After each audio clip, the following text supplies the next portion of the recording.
This is America, where trade deals are more than economic agreements. They're instruments of political power, where tariffs become leverage, alliances become bargaining chips, and even a president's own signature deal can be reopened when Washington wants a better hand.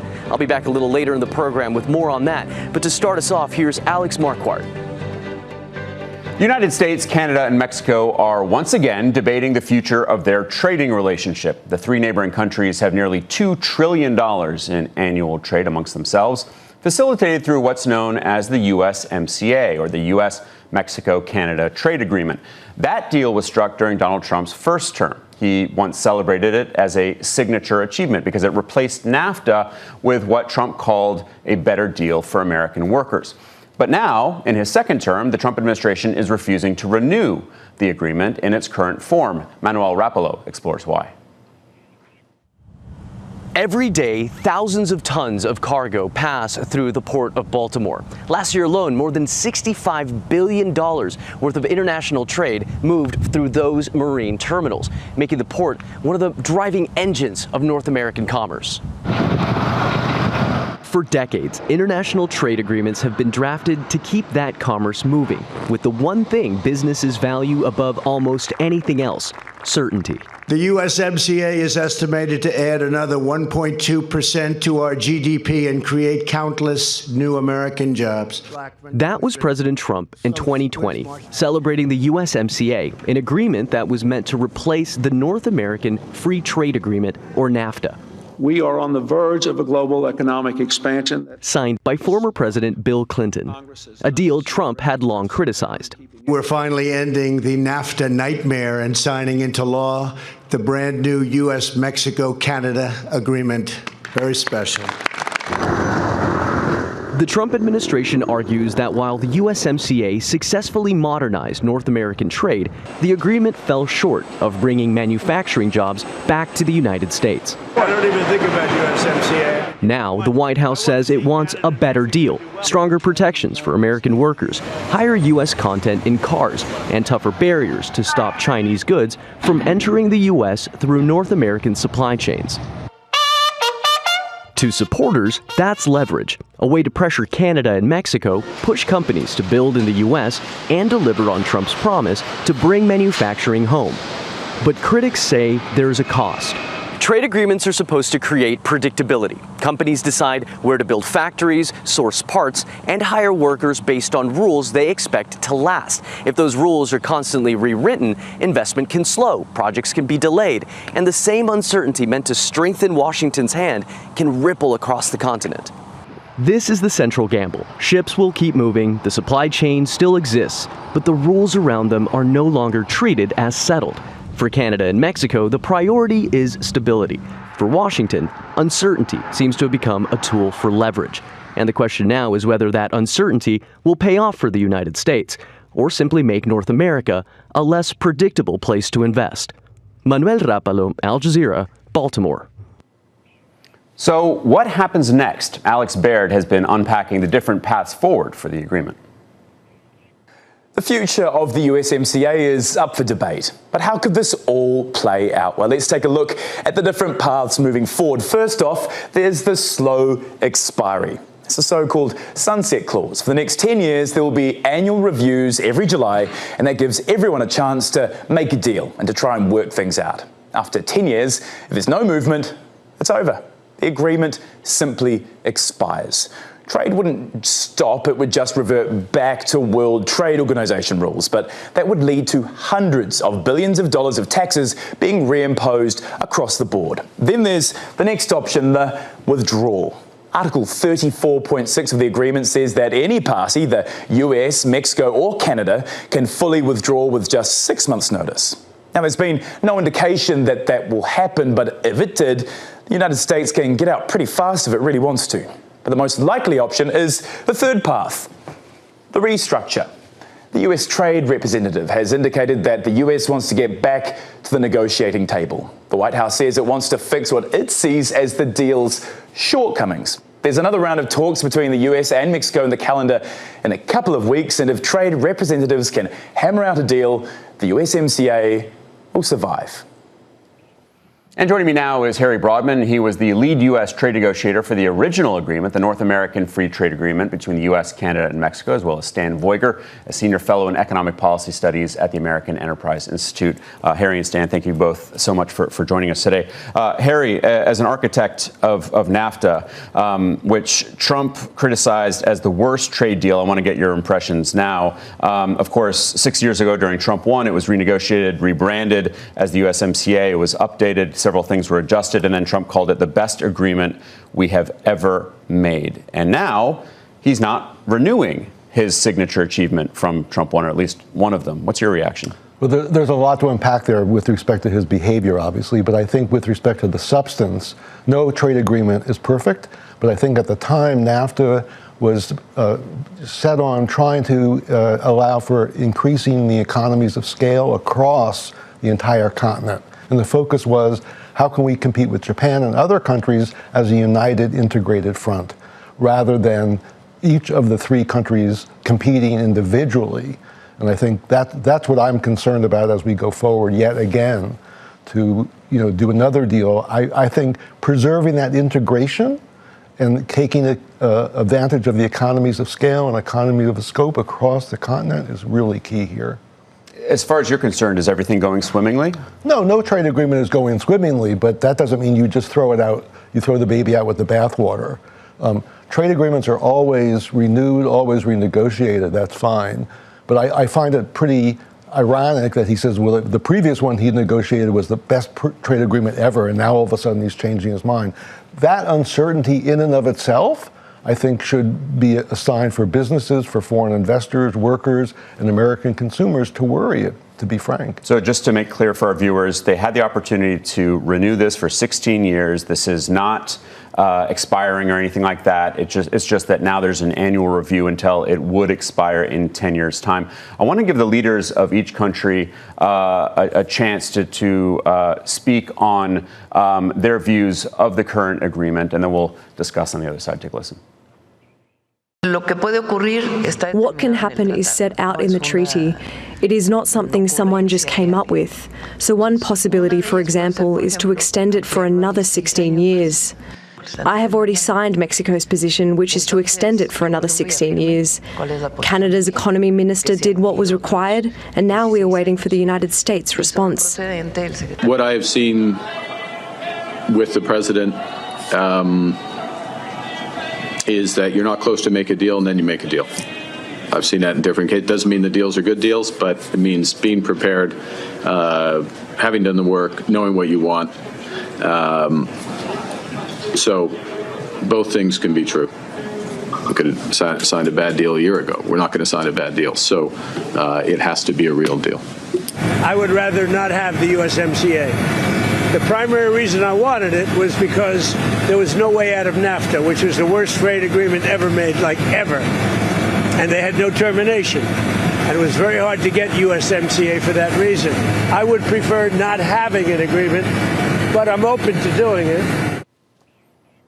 So, Stan, what is the best argument that the USMCA needed to be shaken up or updated? I don't think there are particularly good arguments for it personally, but I think President Trump's ideological core, which is kind of a weird term to apply to him, but really does revolve around opposition to free trade. And so I think he's always been uncomfortable, first with NAFTA, then USMCA. Of course, when he signed it, he had to say this is the greatest deal ever, just because that's how he talks about his own accomplishments. But I think there's always been this impulse to break it and to just move more toward a protectionist position. We've seen that with all of our other trading partners as well, obviously. I think that's really what's driving it. I don't think it's an argument from economics or even really from politics. I think it really is his ideological core. I mean, we've heard so many times, whether it's American neighbors or EU or NATO, that we're being taken advantage of. Is this just another, is this his perception? Absolutely. I think he simply believes that imports are bad and harmful, and that the way to prevent those is by constructing barriers to trade. We've seen that really throughout his second term. It's always been there, I think, really since the 1980s. In fact, when there was the looming Japan threat that the original NAFTA agreement was in a sense built as a bulwark against. I think that really underpins all of all of the drama and the chaos we've seen in the trade arena. I really don't think this is about technocratic concerns about rules of origin. It's about Trump's ideological core. Some of the arguments that we have heard from the Trump administration, Harry, is that the deal hasn't fixed the trade deficit or stopped the jobs moving south into Mexico. How fair is that? Well, I think it's fair, in a grosso modo, picture. But that we always have in any economy, whether it's because of a trade agreement or just standing alone, you're going to have movements of labor, movements of firms, and the like. The question, I think, for Mr. Trump is he's trying to figure out what incentives can keep U.S. firms here, and importantly, even have Mexican, Canadian firms, put their factories in other facilities within the United States. But I got to say, as per our conversation already, it's clear that the uncertainty that he is engendering, that's going to, chill the socks off any Canadian or Mexican company that wants to come here, frankly. Yeah, I want to dive into that. Of course, the USMCA, just like NAFTA before, is predicated on the fact that all three countries are benefiting from this agreement in different ways. So let's take a look at that. For the U.S. specifically, first, it is about protecting American manufacturing jobs, opening new markets for farmers, and strengthening labor standards to discourage companies from moving production abroad, as was just mentioned. For Canada, the agreement keeps trade flowing with its two biggest trading partners. It protects key industries like dairy. It gives Canadian companies more confidence to invest and sell across the continent. And then for Mexico, the deal helps attract investment by maintaining access to the U.S. market that supports jobs and reinforces its role as a manufacturing hub. Stronger labor standards also for Mexican workers. That's a key gain that has improved protections. So, Stan, I want to go back to something that the president has said after laying out what each country gains there. President Trump has said the U.S. has no need for what comes from Canada and from Mexico. Again, almost $2 trillion in annual trade. What do you make of that remark? I mean, I think he just fundamentally misunderstands the value of trading with other countries. I mean, of course, trades happen within the U.S. economy as well, and there are movements of firms and workers from one firm to another all the time. The whole point is to try and produce goods and services in a way that is efficient, in a way that creates productivity enhancement so that wages can rise.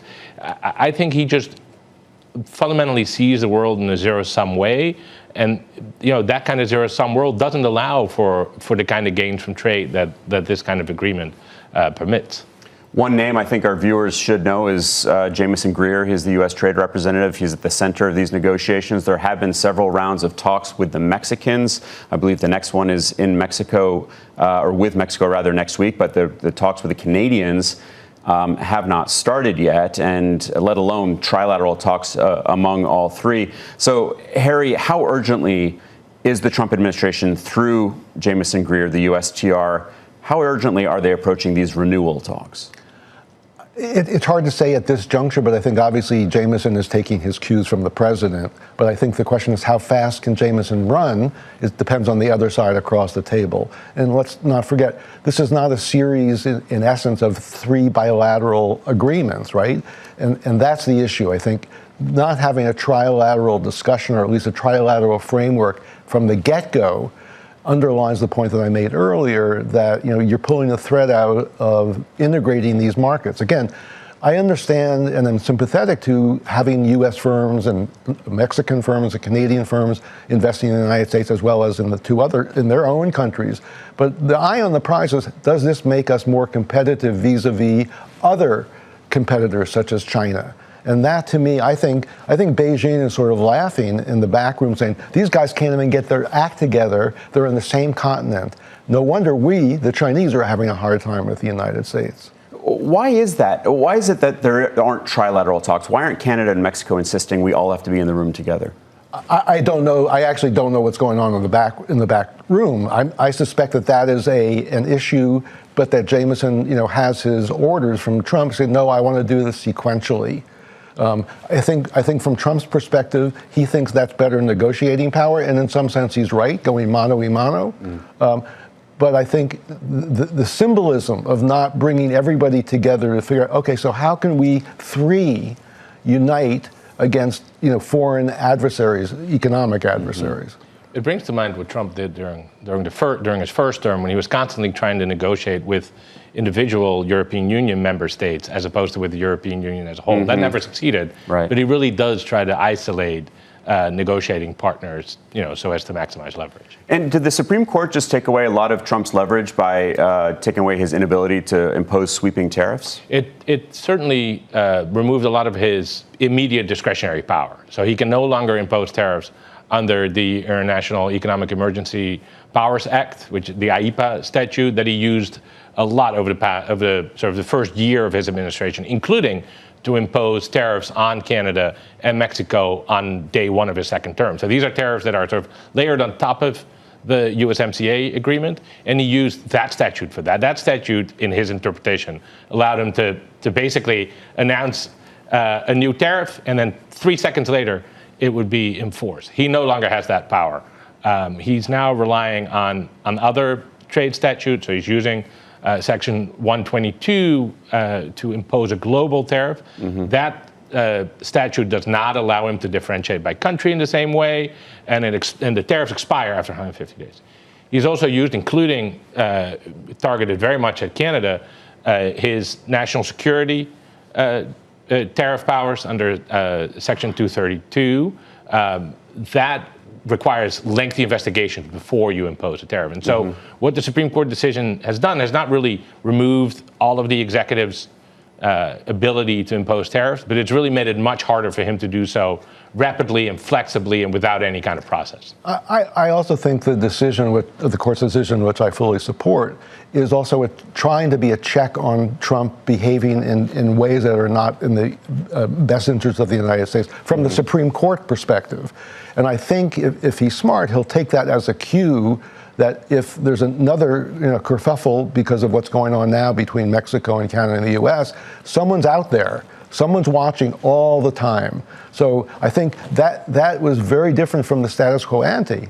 He now, I think, should, at least his Jameson and others, get the message. So there is this countervailing force out there, which is the Supreme Court and lots of other interest groups, both businesses, labor, and consumers. I do want to highlight some of the sectors that would be impacted if this agreement is derailed or as it's being renewed, renegotiated. If that is the case, then trade between the countries could revert to older World Trade Organization rules, WTO. That can mean higher tariffs, disrupted supply chains, and likely greater costs to consumers. Cars are one of the clearest examples. A vehicle can cross borders multiple times before it reaches that final buyer. They combine Canadian metals and components with U.S. design and technology before finally all being assembled in Mexico. All three countries also rely heavily on integrated energy systems. Canada supplies oil, natural gas, electricity. The U.S. provides refineries and is crucial for fuel distribution, while Mexico to the south relies on energy to power its vast manufacturing sector. And then electronics and technology are also vulnerable. Canada supplies minerals and components. The U.S. contributes chips, software, and some of the more advanced technology. And Mexico plays a major role in assembly. And then agriculture. Farmers and food processors rely on cross-border markets. Mexico exports fresh produce and beer. Canada supplies wheat, canola, and livestock. And while America is a major exporter of corn, soybeans, and meat. So, Harry, I want to pick up on something you did say. The consumers can be significantly impacted. How bad could it get? Well, I think it depends on if there are tariffs that are renewed or if there are other trade barriers, the cost would be pretty significant and pretty immediate. Even just the expectations, right, of incoming tariffs can, as we've seen already, can impact how businesses make investment decisions, how consumers make their decisions, what kind of threat do workers feel. This, again, I don't want to belabor the point, but the uncertainty about the trade policy regime under Mr. Trump is extraordinarily corrosive. And then, Stan, we've also heard from the auto industry. They have said that the USMCA is a success story for the entire U.S. auto industry. That was the consumer side. What's been the impact on companies and producers so far? Yeah, so I think that industries that have supply chains that go back and forth, as you noted, are the ones that are at most immediate risk. And that, of course, it's companies that employ large numbers of workers. Those jobs are at some risk, I think, of serious disruption. That's true in the auto industry. It's also true for a lot of the agricultural industry, both in the U.S., Canada, some of the other industries you mentioned. But the car industry really stands out both because it's, I think, politically a very salient industry. It's a manufacturing industry with relatively high wages, relatively high rate of unionization, and concentrated in a number of states that are very politically salient because they are swing states in the presidential context. And so I think that's why a lot of the attention goes to the car industry. And I assume you, Harry, would be opposed to something Jamieson Greer has floated, and that's separate bilateral deals, one with Mexico, one with Canada. Maybe I object because I'm a PhD economist, right? But and I understand what economies of scale and economies of scope are. Jamieson is a lawyer, as far as I know, and not to degrade lawyers, but I mean this is the secret sauce, as I said, and particularly keeping the eye on what China is doing, so that the three countries can get together and realize we have a common, entity or enemy, before us. That to me, belies why you would do bilateral deals between three countries that are neighbors with each other. It's hard to understand, to be honest with you. I agree that for a lawyer like Greer, more separate agreements that are revised more frequently is better. Yeah. How much do you guys think the Canadian stance is impacted by Trump belittling them, talking about Canada becoming the first state, and how Carney is essentially the governor of Canada versus the prime minister? Well, I think it's completely poisoned the relationship. It makes it quite difficult, I think, for Carney to make major concessions. Because he came to office really thanks to the conflict with the United States, both on the trade front and, as you point out, the not quite jokes about Canada becoming a state of the United States. And so I think, for him, it's a very sensitive topic, because I don't think he can afford to be seen as being submissive, and I don't think he wants to be seen as submissive. He also, I think, really is a true believer in the vision of North American economic integration. So, that I think makes him sympathetic toward making sure the agreement stays alive. But I think he wants to do so without incurring too much of political cost. I mean, the issue that Carney and Sheinbaum, they understand Trump's antics already, right? So I think they've already digested that. And they're both extraordinarily smart people, and they're both very clever. I would be shocked if they are wholly intimidated by Trump, particularly because they know that this is the way he operates. A year from now, again, this is up for renewal now every year unless they come up with a new agreement. Harry, do you think that North America, is more competitive, more integrated, or more fragmented? If things continue on the path that they are now, unfortunately, I think it's going to be more fragmented. I don't think it's going to come together unless somehow, Bessent and Jamieson, others, surround the president and say, listen, this is really important for economies of scale and scope of our own industries. I mean, that's the issue. And I got to say, Beijing is chuckling in the background. If Beijing they were the U.S., they'd immediately grab hands with Canada and Mexico. We're not. So USMCA has really kept China in check. I think, I don't want to overstate it, but absolutely. And that's the strongest reason to renew it, to keep it going? Well, yeah, being more competitive with China is important, but it's also a question of the EU. It's also the question of other countries around the world. Just as a global trading partner, it's hard to understand why, if you're not surrounded by friends who you share borders with, to become a trading partner, how that's not going to help you. How that's not going to help you drive down costs of imports. How it's not going to, hopefully enlarge the labor pool. I mean, cross-border trade, is the liquor to, have growth. Stan, we only have about 30 seconds left, but a year out, more integrated or more fragmented? More fragmented. I think the uncertainty that now surrounds the economic relationships we have with Canada and Mexico makes it impossible to plan, makes it impossible to invest. I would also add that even if we have a new agreement, who knows what that means? Because the current USMCA was signed by Trump, negotiated by Trump, and he still doesn't like it. And that's just extraordinary. Again, this was signed by him 6 years ago. heralding it as the best deal ever made, and now it's really in jeopardy. Thank you both for joining me today, Harry Broadman, Stan Voiger. Really appreciate it. And that's all from the team here in Washington. Handing back to Manuel Rapallo and Al Jazeera's global headquarters in Doha. Thanks, Alex. If you missed any part of today's program or want to catch up on previous episodes, you can find us on YouTube. Just search for Al Jazeera English. We'll be back with a new edition on Tuesday at 18:30 GMT. That's 2:30 Eastern if you're here in the United States. From all of us here stateside, thanks for watching. Bye for now.